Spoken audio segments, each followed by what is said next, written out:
Tripura Info News Update 2028 সালের ত্রিপুরা বিধানসভা নির্বাচনে এক্স ফ্যাক্টর হওয়ার লক্ষ্য নিয়ে 2026 সালের এডিসি নির্বাচনে জোরদার প্রচারে নেমেছে তিপ্রামথা।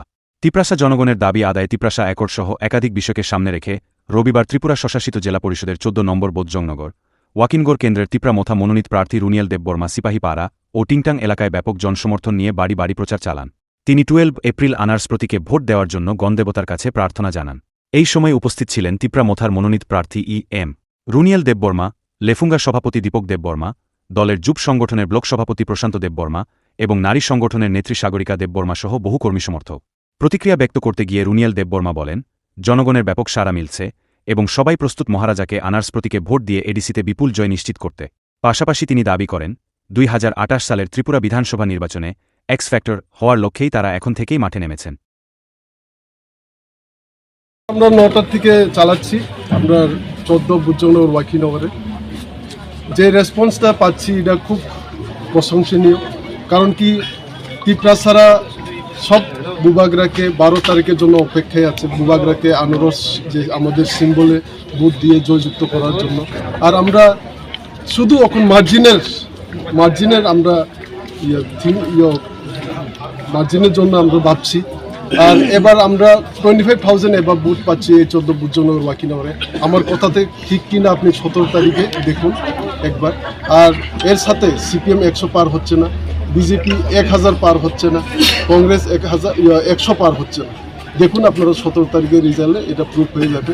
আর সবাই রেডি 12 তারিখের জন্য, যে বুবাগরাকে জেতানোর জন্য, তিপ্রামথা পার্টিকে জেতানোর জন্য। জয় হওয়ার পর কি কাজ করবেন বলে প্রতিশ্রুতি দিচ্ছেন? জয় হওয়ার পর আমার লক্ষ্য একটাই, যে সবসময় আমার যে তিপ্রাসা যে লোক আছে, যে তিপ্রাসা দফার সব লোক মানে এই অঞ্চলের সাথে সারা ত্রিপুরা, তাদের সুখে দুঃখে ওদের সাথে দাঁড়িয়ে থাকবো আমি সবসময়। গত 2021 সেম প্রমিস ছিল, তখন থেকে এখন পর্যন্ত এই যে প্রমিসটা করেছি এটাই আমি পালন করছি। এবং এবারও সেম সুখে দুঃখে দাঁড়ানোর সাথে সাথে এলাকার যে রাস্তাগুলি আছে, যে কি ডেভেলপমেন্ট করা যায় এটা আমরা ভাবছি। এবং আমি এটাই প্রমিস করি যে আমি সবসময় ওদের সাথে থাকবো এবং যা করণীয় আছে আমি সবগুলি করব। আপনাদের দলীয় যে দাবিগুলো ছিল, তিপ্রাসা একর থেকে শুরু করে বিভিন্ন দাবিগুলো ছিল, সেই দাবিগুলো আপনাদের এই ইলেকশনে এবং পরবর্তী সময়ে কতটা আপনারা আদায় করতে পারবে বলে মনে করছেন? দেখুন, আমরা সবাই এখন তিপ্রাসা একতা আছি। আর আমরা এমনভাবে একতা যদি থাকি, থানচা যদি থাকি, আমাদের দাবি দেওয়া সব সেন্ট্রাল গভর্নমেন্ট দিয়ে দেবে। আর সেন্ট্রাল গভর্নমেন্ট এখনও পজিটিভ আছে আমাদের ডিমান্ডকে দেওয়ার জন্য।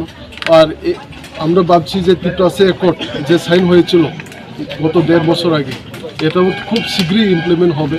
কারণ কি এবার এডিসি ইলেকশন অনেক গুরুত্বপূর্ণ। আমরা এটাকে ফ্যাক্টর তৈরি করে আমরা পুরো ফুল মেজরিটিতে আমরা 24 থেকে 25টা সিট জিতে আমরা 28-এর জন্য আমরা ফ্যাক্টর হয়ে যাব।